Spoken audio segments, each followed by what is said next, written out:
Thank you for joining me for another tiny workshop in genealogy. Today's topic is going to be family relationships, but before we get started, a little bit of housekeeping.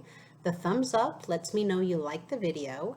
Click subscribe to help me make more videos like this and to help you find more of my videos, and click the little bell to be alerted when I post new videos.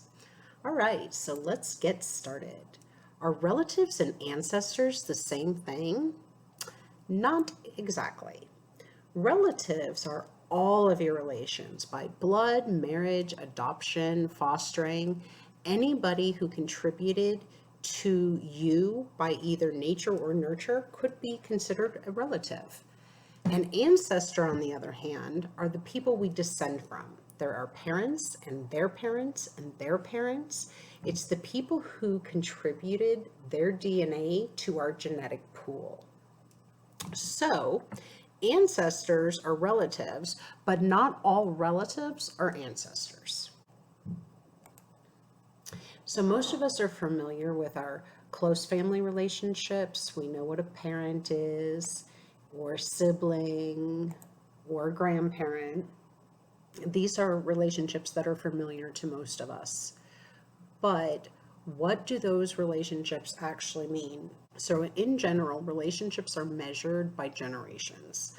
You've got, if you're doing an ascending genealogy, you're going to start with yourself or your person of interest, and you're going to move up from them to their parents and then to their grandparents, which is really the parents of their parents. And if they continued on up this line and just kept researching the parents of the parents of the parents, that would be the pedigree of the person. As far back as you go, as long as you stay parent to parent to parent, that follows the genetic code, and it constitutes your pedigree. So to determine where we all or how we all relate to each other, we want to look at the most recent common ancestor. So the ancestor or set of ancestors usually that we and the person we're related to share helps to determine the relationship between me and that person. So let's have an example. If you share parents as your most common recent ancestor, then you are siblings. If you only share one parent, let's say you have a mother in common with someone, but you have different fathers, then you're half siblings. Your parents, if they have siblings, their most recent common ancestor is their parents, the parents of each sibling, which would be your grandparents. The sibling of your parent is your aunt or uncle. And from your aunt and uncle's perspective, their siblings' children are nieces and nephews. So your siblings' children are your nieces and nephews, and your parents' siblings are your aunts and uncles. And your parents and your aunts and uncles' most recent common ancestor is their parents, your grandparents. So what do we call the child of your aunts and uncles, or the children of your aunts and uncles? That would be your first cousins. So first cousins share a set of grandparents. Siblings share a set of parents, and first cousins share a set of grandparents.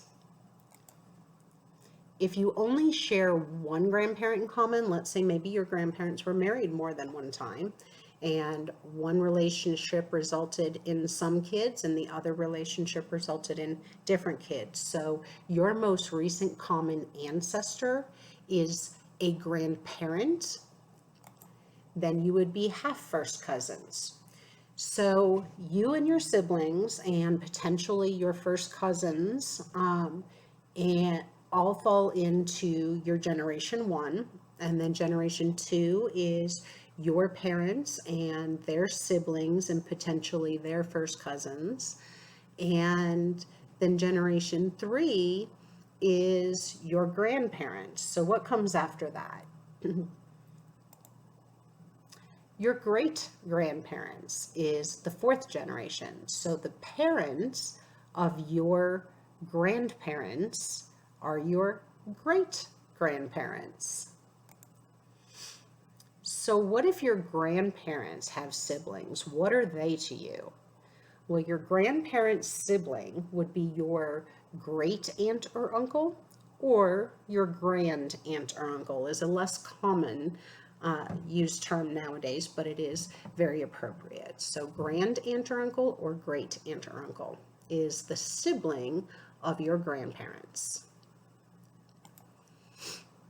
Their descendant that falls in your generation would, let's review again. So if siblings share parents and first cousins share grandparents, then what would share great grandparents?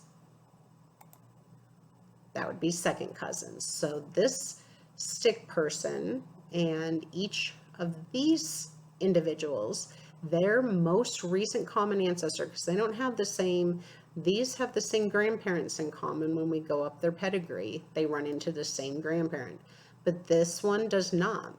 But the next generation up is what they share in common, and that's the great grandparents, and so they're second cousins. The next generation up is, or the 5th generation, is your great great grandparents, also known as 2 times great grandparents or second great grandparents. But they are effectively the parents of your great grandparents. So if we're following along in the pedigree still, here you are, your parents, their parents, their parents, and their parents all make up your pedigree. So this line right here is your bloodline in effect. These individuals out here that aren't part of that line, those are all your relatives, but they are not your ancestors. They do not contribute to your bloodline, although you may share blood in common with some or all of them. So what about when our great-grandparents have siblings? Well, then their most recent common ancestors, their parents, which would be your parent, grandparent, great-grandparent, 2 times or second great-grandparents. And so when you share a second great-grandparent in common with a cousin, then that cousin is your 3rd cousin. So to review again, first cousins share a set of grandparents. Second cousins share a set of great-grandparents. 3rd cousins share a set of 2 times or second great-grandparents.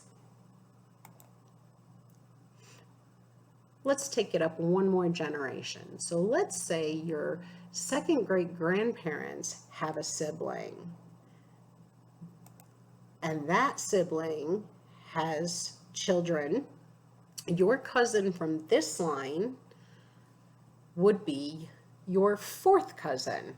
Your 3rd great-grandparents, if you share a set of 3rd great-grandparents, then you are 4th cousins. If you share a set of 2nd great-grandparents, you are 3rd cousins. If you share a set of great-grandparents, you are 2nd cousins. If you share a set of grandparents, you are 1st cousins. If you share a set of parents, you are siblings. All right, so what does it mean when somebody says that a relative is removed? It is your 1st cousin 2 times removed, or your 3rd cousin 1 time removed. What are we talking about? Again, let's take a look at the generations. So far we've looked at charts where the generations line up all neat, and all the siblings from each generation are tucked neatly into their own generation. But that's not really how it works. In order for that to work, like all of your children would have to be born at the same time, and they would all have to have their children at the same time, and so on and so forth. So it doesn't really come out all neat and stacked like this. It actually looks a little bit more like this. Potentially, a woman could have her first child at, say, 17 years old, and then by the time she has her last child, the first child is already about to have its first child or even having its first child. Sometimes you see a parent who's still having children even after their early born children have started having children. Especially if you're looking back into the pioneer generation, we saw much larger families, sometimes 15, 20 children. And so those generations would start to overlap each other, and you would see that each of these, you can tell, actually belongs to the same generation, even though it looks like these two should belong to the same generation. But as you can see, it is almost as if one of the generations on this line has been removed. Another thing that can happen is, like, some people start having children very, very young, and other siblings might not start having their children until very, very late. Again, it would appear that a generation has been removed between the two lines. So when you're figuring it out, you count, let's say I'm comparing these to each other. I would take the first one and I would say, okay, this is their parent and this is their grandparent. And this is their parent and this is their grandparent. So they share a set of grandparents, and that means they're first cousins.